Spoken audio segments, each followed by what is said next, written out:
60 to 79 above का 7 month को payment किया जाता है।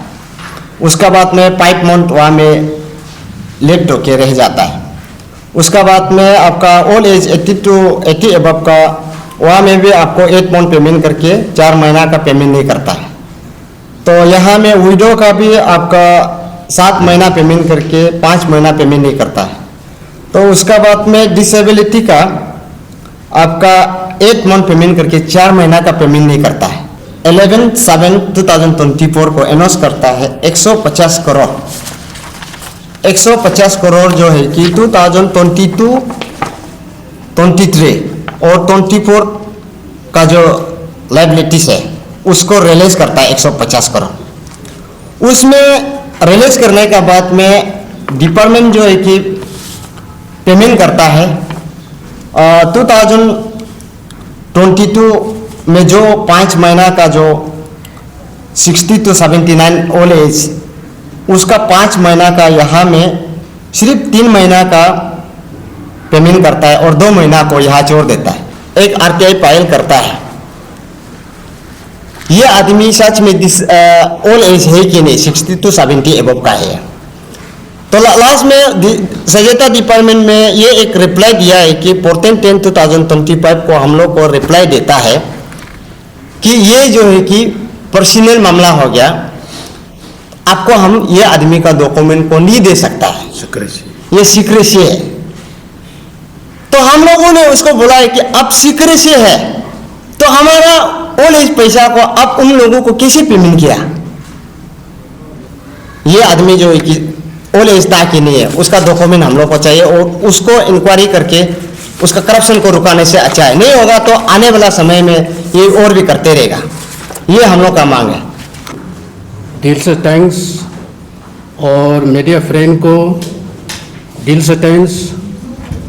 और मेरा लेफ्ट राइट में जो मेरा फ्रेंड सर्कल आया हुआ है और मेरा कॉलेज 15-20 जैसे आया है। तो हम लोग ऑल अरुणाचल प्रदेश दिव्यांगजन वेलफेयर एसोसिएशन मीन्स आज बहुत इम्पोर्टेंट और बहुत सीरियस इशू के लिए आया है। पॉइंट्स को शुरू होने से पहले मेरा नाम चुमा संघबिया, मैं ऑल अरुणाचल प्रदेश दिव्यांगजन वेलफेयर एसोसिएशन के एक प्रेसिडेंट है। और मेरा राइट में बैठा हुआ है हिको टुनु, हमारा एजुकेटिव मेंबर, ये स्पोक पर्सन है। हमारा लेफ्ट में चाव लोधा, ये इशू का जनरल सेक्रेटरी है। और काफ़ी लोग वहाँ में सीट नहीं होने के कारण पीछे में बैठा हुआ है। आज हम लोग प्रेस क्लब में आने का रिगार्डिंग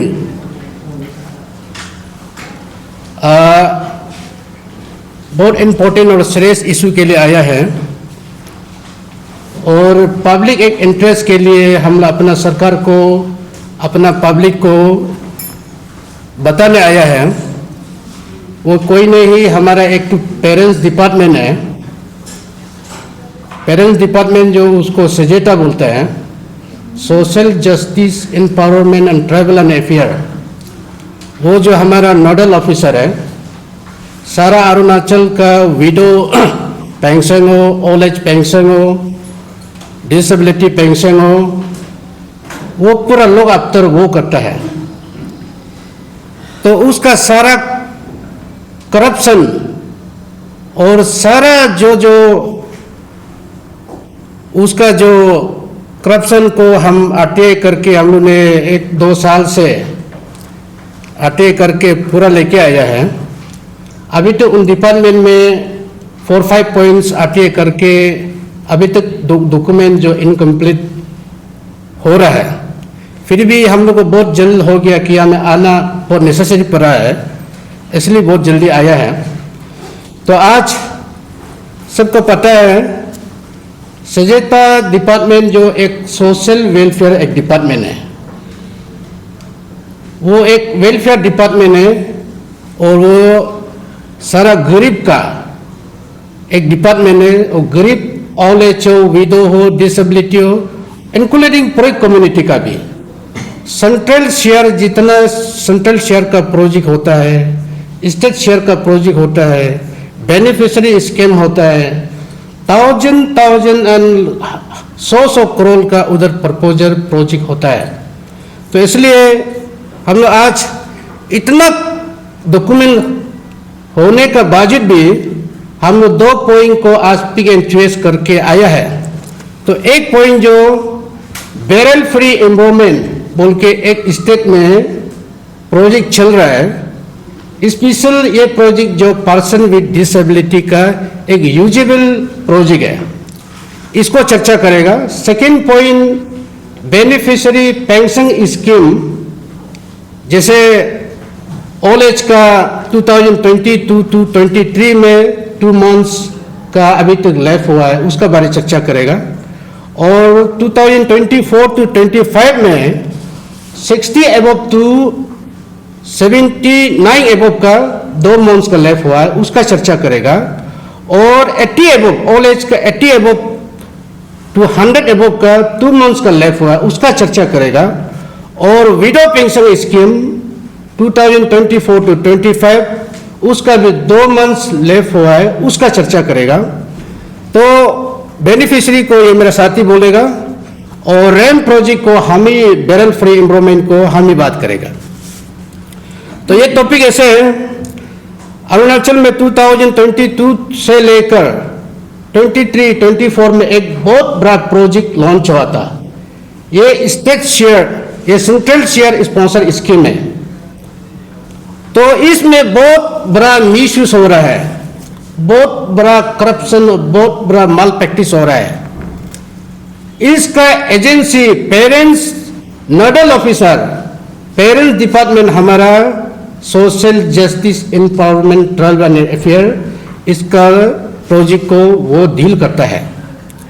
तो हमने काफ़ी ये प्रोजेक्ट को स्टेट में आने के बाद में ये अपना रिलेटिव एक प्रोजेक्ट है। मोर देन ये बैरल फ्री एनवायरनमेंट में फर्स्ट पेज से लेकर सेकंड पेज तक 100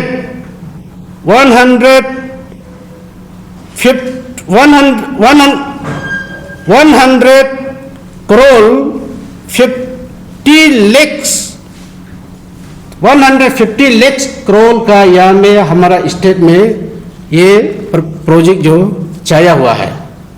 तो ऐसे करके हम लोग ये जो पहले भी मैंने बोला, ये जो स्पेशल पर्सन विद डिसेबिलिटी का हर स्कूल में, हर बिल्डिंग में, हर ऑफिस में ये रैम्प बनाना है, प्रोजेक्ट बनाना है और रिनोवेशन होना है, मेंटेनेंस होना है, सिर्फ ये रिपेयर करना है। हमारा स्टेट में यहाँ में बहुत बड़ा हमारा नाम को, दिव्यांग का नाम को लेके करप्शन चल रहा है। इसमें 3 दिव्यांगजन, ऑल अरुणाचल प्रदेश 3 दिव्यांगजन जो हर डिस्ट्रिक्ट में 2 टाइम 3 टाइम 2 टाइम 3 टाइम करके हर डिस्ट्रिक्ट में हम लोग फिजिकली मॉनिटरिंग भी कर चुका है। सबसे पहले हम लोग मॉनिटरिंग किया है कि करुंग में, कोलोरिंग में 6 बिल्डिंग है, बैरल फ्री एनवायरनमेंट, इसको रिट्रोफिटिंग भी बोलता है, बैरल फ्री भी बोलता है, सिद्धा स्कीम भी बोलते हैं, रैम्प प्रोजेक्ट भी बोलता है। वो 6 बिल्डिंग में 2 बिल्डिंग, सपोज एग्जाम्पल ये रियलिटी है, 6 बिल्डिंग में से 2 बिल्डिंग जो जैसे डीसी ऑफिस और डीडीएसी ऑफिस जो ऑलरेडी मैनेज सेक्रेटरी अंडर में था, तो उसको बिल्डिंग अलग अलग बोल के उसका बिल भी बनाता है। उसको करप्शन, बहुत बड़ा करप्शन चल रहा है। और हमारा दमपोर रीजन में 26 स्कूल बिल्डिंग और 26 school building with office building. अब इमेजिन करके देखिए, डिस्ट्रिक्ट में, सर्कल में, गांव में कुछ ऑफिस डेड हो चुका है, कुछ ऑफिस मर चुका होता है, कुछ बिल्डिंग गायब हो चुका होता है, लेकिन दिव्यांग का नाम से वहां में 26 बिल्डिंग करप्शन 100 से 80% करप्शन करके हमारा दिव्यांग का नाम लेके करोड़ों पैसा वहां में 21 करोड़ का प्रपोजल है, मिसयूज होकर बैठ रहा है। इसलिए हम ये बोलते हैं, कोई भी बिल्डिंग, कोई भी ऑफिस बिल्डिंग हो, स्कूल बिल्डिंग हो, मेडिकल्स हो, दिव्यांग के लिए बहुत यूजेबल वाला बिल्डिंग होना पड़ेगा, यूजेबल वाला मेडिकल होना पड़ेगा, यूजेबल वाला ऑफिस होना पड़ेगा, यूजेबल वाला स्कूल होना पड़ेगा। ये लोग दिव्यांग का नाम से करोड़ों का स्कीम लेके घोटाला कर रहा है। ये मेरा पास में विटनेस है और मेरा पास में सबूत भी है। उसका हर एक बिल्डिंग का मैंने फोटोग्राफ किया है, हर एक बिल्डिंग, हर एक डिस्ट्रिक्ट का आप फोटो को देखिए। मैंने कोलोरिंग गया 6 बिल्डिंग, मैंने दमपुरी जो गया 26 बिल्डिंग, मैंने दापुरी जो गया, दमपुरी जो अलग होता है और दापुरी जो अलग होता है। दापुरी जो में 14 बिल्डिंग, वहां भी 14 बिल्डिंग में से कुछ बिल्डिंग है नहीं, कुछ बिल्डिंग बनाता है भी क्वालिटी से पोर क्वालिटी कंप्रोमाइज होता है। जैसे मटेरियल लगाना था, जैसे आइटम करना था, जैसे रिनोवेशन करना था, वो हमको पक्का है, अच्छे से मालूम है। पूरा का पूरा करप्शन हुआ है, पूरा का पूरा जीरो करप्शन को कंप्रोमाइज हुआ है। इसका एविडेंस मेरे पास में है, मैं खुद साइट मॉनिटरिंग करके आया है। और कैपिटल रीजन में फर्स्ट पेज से लेकर सेकंड पेज तक, फर्स्ट पेज में 6 बिल्डिंग है, कैपिटल में, डिस्ट्रिक्ट का कंपेल में, कैपिटल में यहाँ में 60% 70% कुछ किया है। हमने यहाँ जेई को ले जाके, ए को ले जाके मॉनिटरिंग किया है। यहाँ में कुछ साइट का थोड़ा क्वालिटी 70%, 60%, 70% कुछ किया है, उसको भी अभी हम लोग रिजिक है, इनकम्प्लीट, बहुत सारी बिल्डिंग इनकम्प्लीट है। सेकेंड पेज में कैपिटल अंडर में 17 बिल्डिंग है। ये 17 बिल्डिंग में भी कुछ ऑफिस में, कुछ स्कूल में, कुछ मेडिकल में लिफ्ट बनाना था, लिफ्ट अभी तक बनाया नहीं है। कुछ रिनोवेशन करना था, मेटल आइटम लगाना था, आपका ये लिफ्ट लगाना था, और आपका ये जो रैम लगाना था, आपका ये टॉयलेट बाथरूम को रिनोवेशन करना था, वाटर सप्लाई लगाना था, आपका ब्लेंड आइस ये का सिग्नल लगाना था। पूरा का पूरा कैपिटल अंडर में भी जीरो है। यहां में टोटली करप्शन हो रहा है। इसका एजेंसी, इसका कंट्रोलिंग नोडल ऑफिस पहले भी बोला है, सजेता है। बिल्डिंग मिला के 32 है, गांव-गांव जाके हम लोग ने पूरा देखा है, टोटली करप्शन है। अब इमेजिन करके देखिए, ये जस्ट रिनोवेशन है, रिपेयरिंग है, जस्ट मेंटेनेंस है। मेंटेनेंस में इतना करप्शन अब तो होगा ही है। इसलिए हम लोग ने उस दिन SIC में FIR लॉन्च करके आया है। SIC एंटी क्राइम ब्यूरो में हम लोग FIR लॉन्च करके आया है।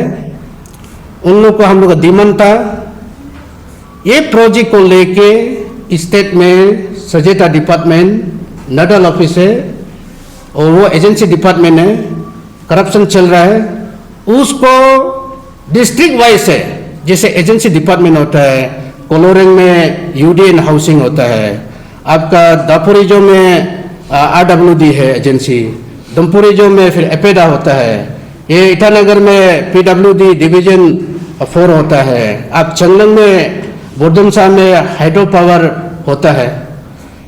हम लोग का डिमांड स्टैंड ये क्लियर था कि SIC को एक कमेटी बताना, कमेटी गठन करना है, कमेटी गठन करके ये प्रोजेक्ट को हर एक डिस्ट्रिक्ट में हम लोग साइट मॉनिटरिंग करना पड़ेगा। साइट मॉनिटरिंग करके उसमें हमारा टीम दिव्यांग होगा, एजुकेटेड एजेंसी होगा और SIC लो होगा, तब पता चलेगा कि कितना तक सच था, कितना तक गलत था, कितना तक करप्शन है। आपको पूरा फाइंड आउट करने का मिलेगा मौका। सोशल सिक्योरिटी पेंशन स्कीम, ये हमारा स्टेट शेयर का बारे में थोड़ा सा बताना चाहता हूँ। ये ईयर्स 2022-23 का और उसका पेंशन का बारे में थोड़ा बताएगा और 24-25 का भी थोड़ा बताएगा। तो उसमें यहाँ में ऐसे हम लोग को देखने को मिला है कि हम लोग को जो अभी दोस्ती बताया है कि ओल्ड एज पेंशन और डिसेबल पेंशन और विडो पेंशन को हम लोग को सजेता डिपार्टमेंट जो हम लोग को उसका तरफ से उस डिपार्टमेंट में हम लोग को देखभाल करता है। तो उसी में हम लोग को 2022 ईयर में हम लोग को ऐसे एक देखने को मिला है कि उसी में हम लोग को जब पाउंड देता है, ऑनरेन जब ईयरली सैलरी देता है जो 1700 करके हर महीना को, उसकी बात में वहाँ में पाउंड रिलीज करता है कि किसी किसी का जैसे कि मान लो कि आपका ओल्ड एज 60 to 79 एबव का 7 मंथ को पेमेंट किया जाता है। उसका बाद में 5 मंथ वहाँ में लेट होके रह जाता है। उसका बाद में आपका ओल्ड एज 80 to 80 एबव का वहाँ में भी आपको 8 मंथ पेमेंट करके 4 महीना का पेमेंट नहीं करता है। तो यहाँ में विडो का भी आपका 7 महीना पेमेंट करके 5 महीना पेमेंट नहीं करता है। तो उसका बाद में डिसेबिलिटी का आपका 8 मंथ पेमेंट करके 4 महीना का पेमेंट नहीं करता है। उसके बाद में 2023-24 आता है। 23-24 में यहाँ में आपको ये आप देख सकता है कैबिनेट मिनिस्टर किंटो जिनी सार ने, वो हमारा सहायता मिनिस्टर है, उन्होंने अनाउंस किया है कि ये 11/7/2024 को अनाउंस करता है 150 करोड़ 150 करोड़ जो है कि 2022, 23 और 24 का जो लाइबिलिटीज है उसको रिलीज करता है 150 करोड़। उसमें रिलीज करने का बाद में डिपार्टमेंट जो है कि पेमेंट करता है 2022 में जो 5 महीना का जो 60 to 79 ओल्ड एज, उसका 5 महीना का यहाँ में सिर्फ 3 महीना का पेमेंट करता है और 2 महीना को यहाँ छोड़ देता है, क्योंकि एलोकेशन में तो एक साथ ही एलोकेशन किया गया है 150 करोड़ का अंदर में उसको भी पेमेंट करना चाहिए 2024 का भी इंक्लूड करके। तो लास्ट में यहाँ में देखा है तो उस 2 महीना में ओल्ड एज का 60 to आपका 79 एज का वाला को पेमेंट करने का जगह में ये लोग 2 महीना छोड़ने के बाद उसका हम लोग कैलकुलेट करके देखा है तो यहाँ में 12,14,20,000 पैसा डिपार्टमेंट जो है कि ओल्ड एज का पैसा को 60 to 70 एज का पैसा को उन लोग जो है कि मिसयूज करता है, उसमें पेमेंट नहीं किया जाता है। उसका बाद में हम लोगों ने तब देखा तो ये पैसा जो कि ये वाला को भी इंक्लूड करके 150 करोड़ जो है कि अनाउंस किया गया था, तो आप पेमेंट करना चाहिए, हम लोगों ने बोला उसको। तब डिपार्टमेंट सजेता डिपार्टमेंट ने ये बोला है कि पैसा नहीं जुड़ रहा है बोला है। तो लास्ट में हम लोग जो है कि उसको कैलकुलेट करके देखा ताकि ओल्ड एज कितना है, दिव्यांग कितना है, विडो कितना है। जब कैलकुलेट करके हम लोग जब देखा है तो उस समय में पैसा भी अभी उसको पेमेंट करने का बावजूद पैसा सही बच रहा है डिपार्टमेंट का अंदर में, तो उसमें पैसा मिसयूज हो जाता है। तो लास्ट में हम लोग जो है कि करीब से तब तो 2024-25 का बात आ जाता है। तो 23 का तो अभी उसका 2 महीना का तो वही पेंडिंग हो गया, डिपार्टमेंट पैसा नहीं जुड़ रहा है बोल के। लास्ट में 24 का पैसा को हम लोग ने चेक एंड बैलेंस करके देखा है तो यहाँ में हम लोग को देखने को मिला है कि जैसे कि बारे में एक्सेस पेमेंट करता है, वहाँ में एक्सेस मतलब वहाँ में उस साल में पेमेंट करता है। उसका बाद में चंगलंग में हो गया, चंगलंग में 300 ज़्यादा आदमी को पेमेंट करता है और कुरुंग कोमे में 400 से ज़्यादा आदमी को उसमें पेमेंट करता है उस पैसा को। उसका बाद में आपका ईस्ट सियांग में भी पेमेंट करता है। लास्ट में 2025 आ गया, उस पैसा 2025 में हम लोग जब उसका पैसा अनाउंस करने वाला पैसा को जब हम लोग फिर कैलकुलेट करके देखा है तो पपम पर 505 को गया साल में जो पेमेंट हुआ था 150 करोड़ से 2025 में उसको रिजेक्ट किया गया है। तब हम लोग ने पूछा है कि तो उसमें पपम पारे का भी रिजेक्ट कर दिया, कुरुंग को में भी 400 ज़्यादा रिजेक्ट कर दिया, चांगलांग में भी 300 ज़्यादा रिजेक्ट कर दिया, आपका ईस्ट सियांग में भी 300 ज़्यादा रिजेक्ट कर दिया। तब हम लोगों ने पूछा है कि गया साल का 150 करोड़ से अब उसको पेमेंट करने का बाद इस साल ये आदमी को क्यों रिजेक्ट किया गया? तो या ये मर गया या ये सच में ओल्ड एज था। हम लोगों ने उसको डिपार्टमेंट को पूछा है, तो अब उसको एक्सेस पेमेंट करके गया साल को पेमेंट करने का बाद 2025 में आप उसको रिजेक्ट करता है। तब 2022 का बाद में जो लेटेस्ट 2 मंथ का पेमेंट पेंडिंग हो गया था, उसको आप पेमेंट करने का जगह में अब दूसरा डिस्ट्रिक्ट में आप अननेसेसरी पाउंड को पेमेंट करने का बाद 2025 में उसको अब रिजेक्ट करना, सच में हम लोग जो उसको देखने के लिए हम लोगों ने एक आरटीआई फाइल करता है। ये आदमी सच में ओल्ड एज है कि नहीं, 60 to 70 एबव का है। तो लास्ट में सजेता डिपार्टमेंट में ये एक रिप्लाई दिया है कि 14/10/2025 को हम लोग को रिप्लाई देता है कि ये जो है कि पर्सनल मामला हो गया, आपको हम ये आदमी का डॉक्यूमेंट को नहीं दे सकता है, ये सीक्रेसी है। तो हम लोगों ने उसको बोला है कि अब सीक्रेसी है तो हमारा ओल्ड एज पैसा को अब उन लोगों को कैसे पेमेंट किया? ये क्वेश्चन है सजेता डिपार्टमेंट को, हम लोग का क्वेश्चन जो ये आरटीआई रिप्लाई आपको नहीं दे सकता है, ये पर्सनल है। आप अगर लोक सेवा होना पड़ेगा या राजा सेवा होना पड़ेगा तभी तो आपको रिप्लाई दे सकता है, ये डॉक्यूमेंट प्रोवाइड किया जा सकता है। तो हम लोग ये मांग कर रहा है कि ये 60 to 70 एज एबव का जो 4 डिस्ट्रिक्ट में जो 150 करोड़ से आप पेमेंट करने के बाद 2025 में उसको रिजेक्ट कर दिया गया, ये आदमी को हम लोग को उसका डॉक्यूमेंट चाहिए हम लोग को ना। अभी उसको हम लोग अभी आरटीआई में भी डाल के रीफाइल करके रखा है, तो उसको हम लोग को जस्टिस चाहिए। और सजेता डिपार्टमेंट में अब सही सलामत पेमेंट नहीं कर पा रहा है, पैसा को कहीं ना कहीं पैसा को मिसयूज कर रहा है। तो जो आदमी ओल्ड एज नहीं है, अब उसको ओल्ड एज है बोल के डॉक्यूमेंट सबमिट करने का बाद पैसा पेमेंट करने का बाद उसको हम लोग डॉक्यूमेंट मांगता है तो उसको मना करता है, ये सही है क्या? और आप खुशी करके किसी को भी पेमेंट कर देगा और डॉक्यूमेंट मांगेगा तो आपको नहीं दे सकता, ये पर्सनल है, ये कौन सा सही बात है? इसलिए हम लोग चाहता है कि उसको इंक्वायरी किया जाए, वो सच में ओल्ड एज था कि नहीं। हम लोग इसलिए जस्टिस चाहता है, इसलिए हम लोग जो है कि अभी ये साथी बोला है, हम लोग चीफ मिनिस्टर को भी लेटर लिखा है और आपका केंटो जिनी साहब को भी लिखा है, उसका ऊपर में इंक्वायरी किया जाए और इन्वेस्टिगेशन करके उसका सच एंड सच को निकाल दिया जाए, ये हम लोग चाहता है। अगर हम लोग का मांग को नहीं मानेगा, हम लोग बॉर्डर इस्तीफ उतारने के लिए रेडी है और कुछ भी करो हम लोग जो है कि आगे चलेगा। लाइफ लेटेस्ट में 150 करोड़ से पेमेंट नहीं करके 2 महीना छोड़ दिया गया था, उसका पैसा 2 महीना अभी भी पेमेंट नहीं हो रहा है। 2024-25 में ओल्ड एज का भी 2 महीना है, विडो का भी 2 महीना है, ओल्ड एज का भी 80 एबव का पूरा पेमेंट है, 60 to 79 एबव का 2 मंथ 2022-23 का पेमेंट को छोड़ दिया गया। उसमें एलोकेशन हुआ है, पैसा निकाला है, लेकिन भी पेमेंट नहीं करके ये लोग डिपार्टमेंट जो है कि पैसा नहीं जुड़ रहा है बोला है। तो पैसा कहाँ गया है बोलने से अभी जो हम बताया है, पापुमपारे में, चांगलांग में, कुरोंगकोमे में एक्सेस पेमेंट करके उन लोगों ने